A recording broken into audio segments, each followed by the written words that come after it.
ও প্রিয় মহিলা মা বোনেরা, বাসা বাড়িতে আপনারা একা একা কিভাবে শবে কদরের নামাজ আদায় করবেন, কি কি জিকির আজকার তাসবিহ তাহলিল পাঠ করবেন, শবে কদরের দোয়া সহ আপনাদেরকে শিখিয়ে দেব ইনশাআল্লাহ। শবে কদরের নামাজ কি কি সূরা দিয়ে পড়বেন, শবে কদরের নামাজের নিয়ত কি, এ রাতে আর কি কি নামাজ পড়া যাবে, 4 রাকাত 2 রাকাত নামাজের পর কি আমল দোয়া তাসবিহ জিকির আজগার করবেন, শবে কদরের নির্দিষ্ট কোনো নামাজ আছে কি না, শবে কদরের নামাজ কখন থেকে পড়া শুরু করবেন, শবে কদরের নামাজ মোট কত রাকাত, কি নিয়মে মোনাজাত করলে শবে কদরের রাতে আল্লাহ তাআলা কবুল করবেন, শবে কদরের রাতে কখন থেকে ইবাদত শুরু করবেন, শবে কদরের রাতে কিছুক্ষণ ঘুমানো যাবে কি না। প্রিয় মহিলা মা বোনেরা, এই 10টি প্রশ্নের উত্তর জানব। আজকের আলোচনাটি নারী পুরুষ প্রত্যেকের জন্য খুবই উপকারী হবে ইনশাআল্লাহ। প্রিয় মহিলা মা বোনেরা, তাহলে চলুন একে একে প্রত্যেকটি প্রশ্নের উত্তর জেনে নেই। 1 নম্বর প্রশ্ন ছিল, শবে কদরে নির্দিষ্ট কোনো নামাজ আছে কি না। উত্তর হলো, শবে কদরের রাতে নির্দিষ্ট কোনো ফরজ ওয়াজিব বা সুন্নত নামাজ নেই, যেহেতু এই রাত বরকত ও হাজার হাজার মাসের চেয়ে শ্রেষ্ঠ রাত, সেই হিসাবে এ রাতে বেশি বেশি নফল নামাজ, কোরআন তেলাওয়াত, জিকির আজকার ও দোয়া মোনাজাত করা যেতে পারে। শবে কদর রাতের ইবাদতের বিশেষ ফজিলত রয়েছে। এ রাতে যত ইবাদত আছে সবই নফল ইবাদত, এজন্য এ রাতে বেশি বেশি নফল নামাজ পড়বেন। 2 নম্বর, শবে কদরের নামাজ কখন থেকে শুরু করবেন। উত্তর হলো, মাগরিবের নামাজের পর থেকেই মূলত আমাদের নামাজ ও ইবাদত শুরু করতে হবে। হাদিসে এসেছে, এদিন সূর্য ডুবার পর আল্লাহ সুবহানাহু ওয়া তাআলা পৃথিবীর নিকটতম আকাশে নেমে আসেন এবং বলেন, কে আসো আমার নিকট ক্ষমা প্রার্থনাকারী, আমি তার গুনাহগুলো ক্ষমা করব। কে আসো রিজিক প্রার্থনাকারী, আমি তাকে রিজিক দান করব। কে আসো রোগ মুক্তি প্রার্থনাকারী, আমি তাকে রোগ থেকে শিফা দান করব। কে আসো অভাব অনটন ঋণগ্রস্ত, আমি অভাব অনটন দূর করে দেব, ঋণ পরিশোধ করার ব্যবস্থা করে দেব, আমার কাছে চাও। এভাবে আল্লাহ সুবহানাহু ওয়া তাআলা ফজরের ওয়াক্ত হওয়া আরম্ভ হওয়া পর্যন্ত তিনি এভাবে আমাদেরকে আহ্বান করতে থাকেন, ডাকতে থাকেন। বলুন না সুবহানাল্লাহ। 3 নম্বর প্রশ্ন ছিল, শবে কদরের নামাজ মোট কত রাকাত। উত্তর হলো, শবে কদরের নামাজের নির্দিষ্ট কোনো সংখ্যা নেই, তাই নফল নামাজ 2 রাকাত 2 রাকাত করে যত খুশি তত পড়তে পারেন, কোনো সমস্যা নেই। 4 নম্বর প্রশ্ন, শবে কদরের নামাজ কি কি সূরা দিয়ে পড়ব। উত্তর হলো, শবে কদরের নামাজে এখানে সূরা ফাতিহা একবার আর সূরা ইখলাস 3 বার পড়তে হবে, বা সূরা ওয়াকিয়া পড়তে হবে, সূরা ইয়াসিন পড়তে হবে, এমন কোনো কথা হাদিসে নেই। এগুলো সম্পূর্ণ ভিত্তিহীন। তাই সূরা ফাতিহার পরে যে কোনো সূরা দিয়েই নামাজ পড়লেই নামাজ হয়ে যাবে ইনশাআল্লাহ। 5 নম্বর প্রশ্ন, শবে কদরের নামাজের নিয়ত কি, কিভাবে এই নামাজগুলো নিয়ত করব। উত্তর হলো, শবে কদরের নামাজের নিয়ত বলবেন, আমি 2 রাকাত নফল নামাজ আদায় করতেছি কিবলামুখী হয়ে, আল্লাহু আকবার। এইভাবে সংক্ষেপে নিয়ত করলেই আপনার নিয়তটি হয়ে যাবে। শবে কদরের রাত কোন দিন। উত্তর হলো, কোরআন হাদিসে নির্দিষ্ট করে কোনো রাতকে শবে কদর বলা হয়নি, তবে রমজান মাসের শেষ 10 দিনের বেজোড়া রাতগুলোতে শবে কদর অনুসন্ধানের কথা বলা হয়েছে। বেজোড়া রাতের যে কোনো একদিন সবে কদর হতে পারে, যেটা 21, 23, 25, 27 কিংবা 29-এর রাত। এই 5টি রাতের মধ্যে যে কোনো একদিন সবে কদর হতে পারে। এই রাত সম্পর্কে আল্লাহ সুবহানাহু ওয়া তাআলা নিজেই পবিত্র কোরআনুল কারীমের মধ্যে ঘোষণা করেন, লাইলাতুল কদরি খায়রুম মিন আলফি শাহর, হাজার মাসের চেয়ে শ্রেষ্ঠ রাত এই সবে কদর। বলুন না সুবহানাল্লাহ। এজন্য এই রাতে আমরা নফল নামাজ, জিকির আজকার আমরা বেশি বেশি করব। 6 নম্বর প্রশ্ন, এ রাতে আর কি কি নামাজ পড়া যাবে নফল নামাজ বাদে? উত্তর হলো, এ রাত হাজার মাসের চেয়ে শ্রেষ্ঠ। আমাদের জীবনে এর চেয়ে শ্রেষ্ঠ রাত আর নেই। এ রাতের প্রতিটি মুহূর্ত অত্যন্ত দামি। বলুন না সুবহানাল্লাহ। এ রাতে কোরআনুল কারীম নাজিল করা হয়েছে। এ রাতে আমল ইবাদতের করার অনেক ফজিলত রয়েছে।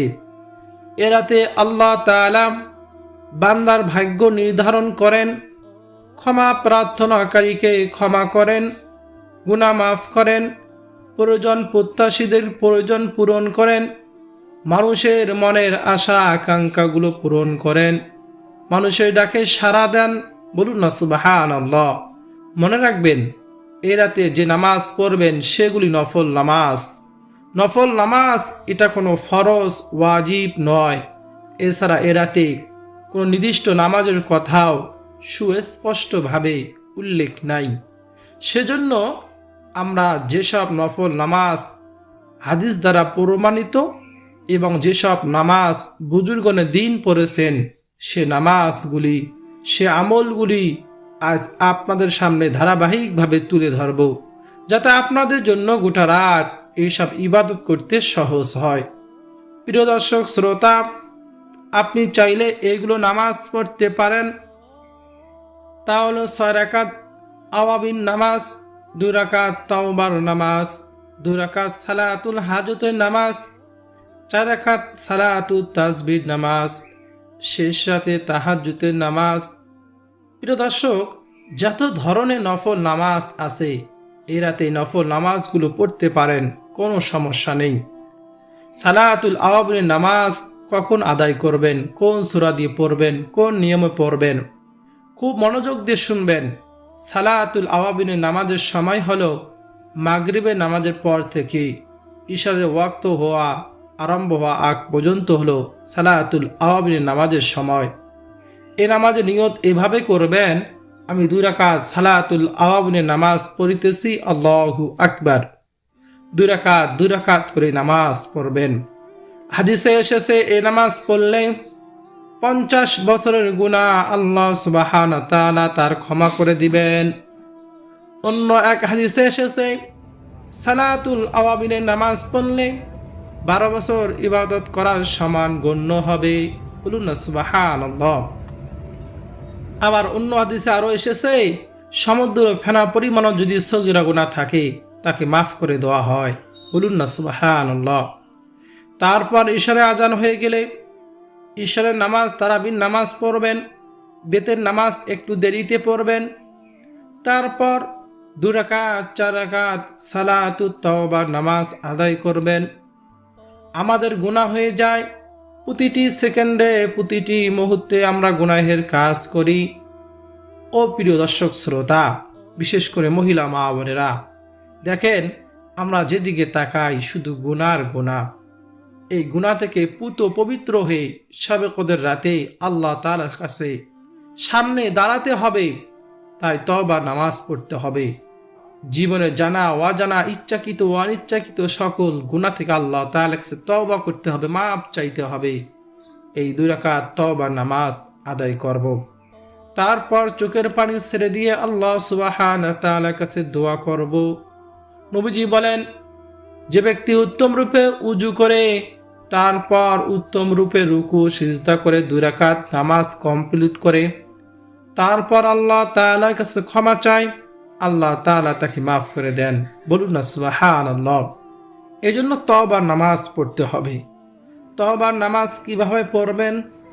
নিয়ত এভাবে করবেন, আমি 2 রাকাত তওবার নামাজ আদায় করিতেছি, আল্লাহু আকবার।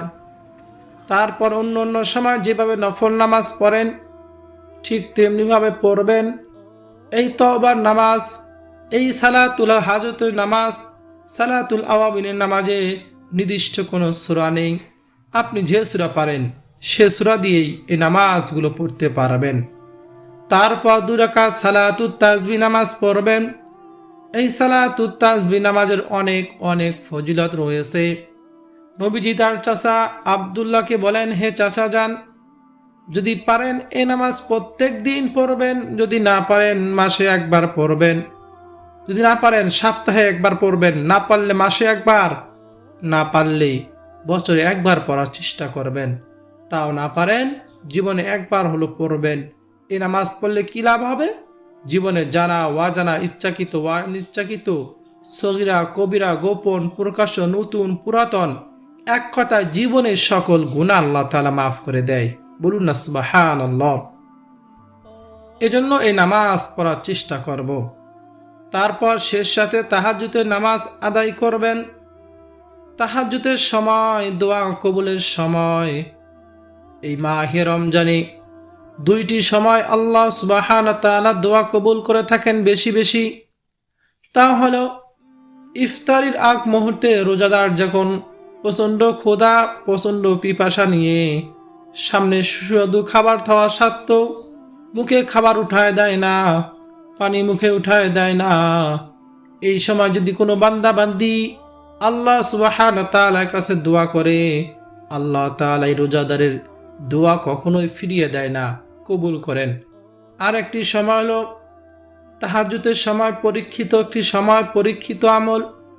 কোনো ব্যক্তি যদি তাহাজ্জুদের সময় আল্লাহকে রাজি খুশি করার জন্য 2 রাকাত 4 রাকাত তাহাজ্জুদ নামাজ পড়ে, তারপর 2 হাত তুলে চোখের পানি ছেড়ে দিয়ে আল্লাহ সুবহানাহু ওয়া তাআলার কাছে দোয়া করে, আল্লাহ সুবহানাহু ওয়া তাআলা সঙ্গে সঙ্গে তার দোয়া কবুল করে নেন, তার সকল মনের বৈধ চাওয়া পাওয়া আশাগুলো পূরণ করে দেন, তার গুনাহগুলো মাফ করে দেন, ক্ষমা করে দেন। বলুন না সুবহানাল্লাহ। এই যে অবশ্যই শেষ সাথে তাহাজ্জুদের নামাজ পড়ব। তাহাজ্জুদের নামাজ কিভাবে পড়ব, কোন সূরা দিয়ে পড়ব, কত রাকাত পড়ব, নিয়ত কিভাবে করব? তাহাজ্জুদ নামাজের নিয়ত এভাবে করবেন, আমি কিবলামুখী হয়ে 2 রাকাত তাহাজ্জুদের নামাজ আদায় করিতেছি, আল্লাহু আকবার। আপনি যে কোনো সূরা দিয়ে তাহাজ্জুদের নামাজ পড়তে পারবেন। এই তাহাজ্জুদ নামাজ পড়ার জন্য নির্দিষ্ট কোনো সূরা নেই। এই তাহাজ্জুদ নামাজ নবীজি সাল্লাল্লাহু আলাইহি ওয়াসাল্লাম অধিকতর সময় 8 রাকাত পড়তেন। আপনি পড়ার চেষ্টা করবেন ইনশাআল্লাহ। প্রিয় মহিলা মা বোনেরা, এক কথায় যত ধরনের নফল নামাজ আছে সব নফল নামাজ আপনি এরাতে পড়তে পারবেন। তাছাড়াও ইতিপূর্বের কাজা নামাজগুলো আপনি বেশি বেশি পড়বেন, 4 রাকাত, 6 রাকাত, 8 রাকাত, অথবা আপনি কিছুক্ষণ নামাজের পর বিরতি দিয়ে এই জিকির আজকারগুলো করবেন, তাহলে নামাজ পড়তে বিরক্ত লাগবে না। 7 নম্বর প্রশ্ন ছিল 2 রাকাত 4 রাকাত নামাজের পর কি আমল, দোয়া, তাসবিহ, জিকির আজকার, দরুদ শরীফ, ইস্তিগফার পড়ব। ও প্রিয় মহিলা মা বোনেরা, এই জিকিরগুলো করবেন। তাহলে 100 বার লা ইলাহা ইল্লাল্লাহ পাঠ করবেন। এই লা ইলাহা ইল্লাল্লাহর ফজিলত শুনলে আপনি অবাক হয়ে যাবেন, আশ্চর্য হয়ে যাবেন। হযরত আবু সাঈদ খুদরি রাদিয়াল্লাহু তাআলা আনহু বলেন, রাসূলুল্লাহ সাল্লাল্লাহু আলাইহি ওয়াসাল্লাম বলেছেন, নবী মুসা আলাইহিস সালাতু ওয়াস সালাম একবার আল্লাহর কাছে আরজ করেন, হে আল্লাহ, আপনি আমাকে এমন একটি দোয়া শিখিয়ে দিন যার মাধ্যমে আমি আপনার জিকির করব, আপনার কাছে প্রার্থনা করব। আল্লাহ রাব্বুল আলামিন বললেন, হে মুসা, তুমি বলো লা ইলাহা ইল্লাল্লাহ। নবী মুসা আলাইহিস সালাতু ওয়াস সালাম বললেন, হে আল্লাহ, আপনার সব বান্দাই তো এ জিকির করে। আল্লাহ রাব্বুল আলামিন আবারও বললেন, তুমি বলো লা ইলাহা ইল্লাল্লাহ, আল্লাহ ছাড়া কোনো ইলাহ নেই। নবী মূসা আলাইহিস সালাতু ওয়াস সালাম বললেন, হে আল্লাহ, আপনি ছাড়া কোনো ইলাহ নেই, কিন্তু আমি চাইছি আমাকে বিশেষ একটি দোয়া শিখিয়ে দিবেন, যা কেবল আমার জন্যই হবে। আল্লাহ রাব্বুল আলামিন বললেন, হে নবী মূসা, আমি ছাড়া 7 আসমান, 7 জমিন ও তার মাঝখানে যা কিছু রয়েছে সব কিছু যদি তুমি এক পাল্লায় রেখে দাও, এক পাল্লায় থাকে, তাহলে লা ইলাহা ইল্লাল্লাহ যদি অন্য পাল্লায় তুমি রেখে দাও, লা ইলাহা ইল্লাল্লাহর পাল্লা ভারী হয়ে যাবে। বলুন না সুবহানাল্লাহ। এজন্য লা ইলাহা ইল্লাল্লাহ জিকিরটি আমরা বেশি বেশি করব। তারপর আমরা সুবহানাল্লাহ জিকির বেশি বেশি করব।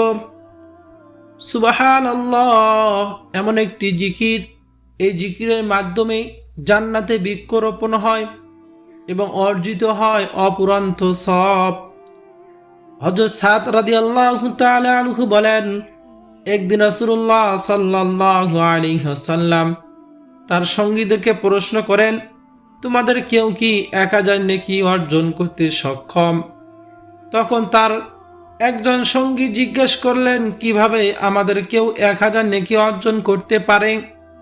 তখন নবীজি বলেন, তোমাদের কেউ 100 বার সুবহানাল্লাহ পাঠ করবে, তার জন্য 1000 নেকি লেখা হবে, 1000 পাপ মোচন করা হবে।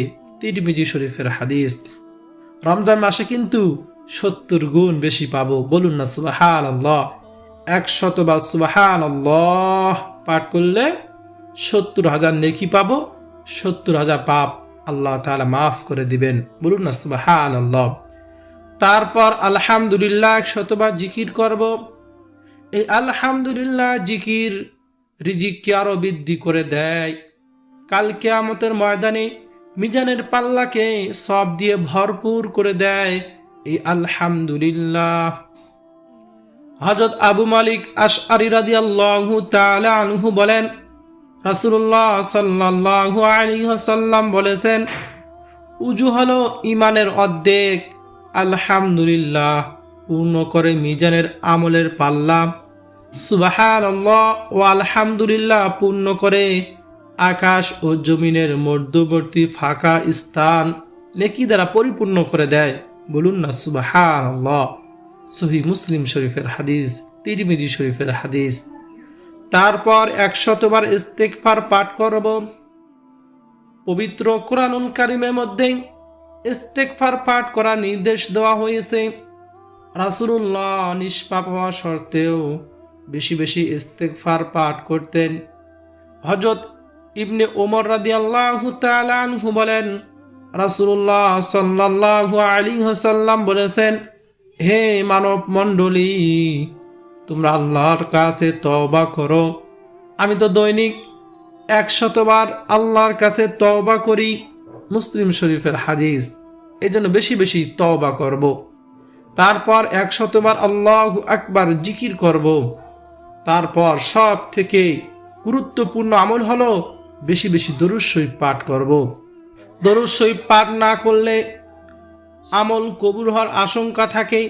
প্রত্যেকটি আমল, প্রত্যেকটি দোয়ার আগে যদি দরুদ শরীফকে আমার সঙ্গে পাঠ করি, আমল করি, তাহলে এই আমল, এই দোয়া আল্লাহ তাআলার কাছে গ্রহণযোগ্য হয়। এই জন্য বেশি বেশি দরুদ শরীফ পাঠ করব। সব থেকে ছোট দরুদ হলো সাল্লাল্লাহু আলাইহি ওয়াসাল্লাম।